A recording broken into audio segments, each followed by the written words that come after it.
Сәлем достар, қал жағдайларыңыз қалай? Бүгін сіздермен куриный фарш дайындайтын боламыз. Өте дәмді, сочный, әрі тез дәмді болатын котлеттердің рецептісімен бөлісетін боламын. Видеоны соңына дейін қарауға кеңес беремін. Маған қажетті болған 1 килограмм тауық еті және 2 жуақ етті жуамды блендердің көмегімен жақсылап езіп алдым.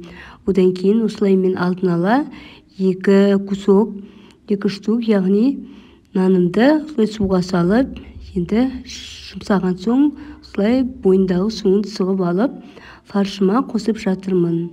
Одан кейін үстіне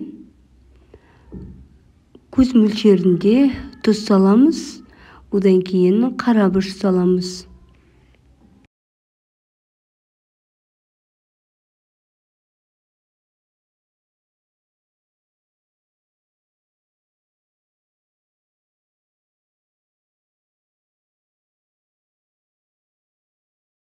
Одан кейін бізге 1 жұмыртқа қажет болады.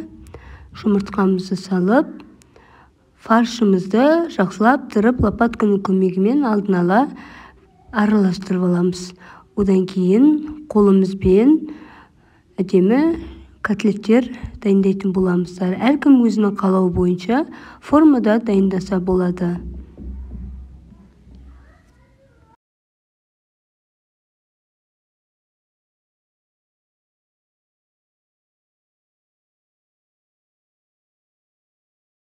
Мен осылай алдын ала котлеттерді дайындап аламын, өзіме ыңғайлы болу үшін.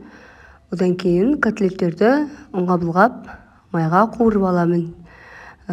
Сіздер майға қуырғыларыңыз келмесе, панировочный сухаридің көмегімен духовкада пісіріп алсаңыздар да болады. Өте дәмді котлеттер болып шығады.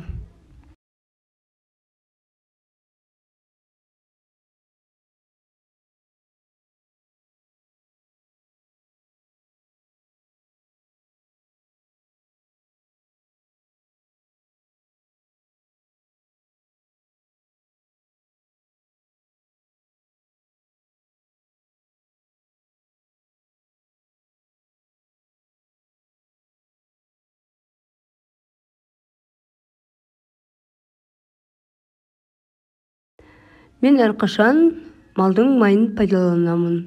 Алдын ала осылай шырғырып дайындап аламын. Одан кейін кез келген уақытта қажетіме жаратамын. Майымыз ергеннен кейін жаңа дайындаған котлеттерімізді 2 жақты қызартып пісіртіп алатын боламыз.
Міне бүгінгі біздің дайындаған котлетіміз, тауық котлеті дайын болды.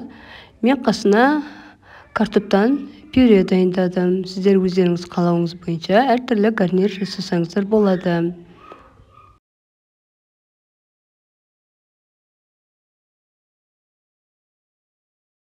Видеоны соңына дейін қарағандарыңызға көп рахмет. Каналыма лайк басып, тіркеліп кетуді ұмытпаңыздар.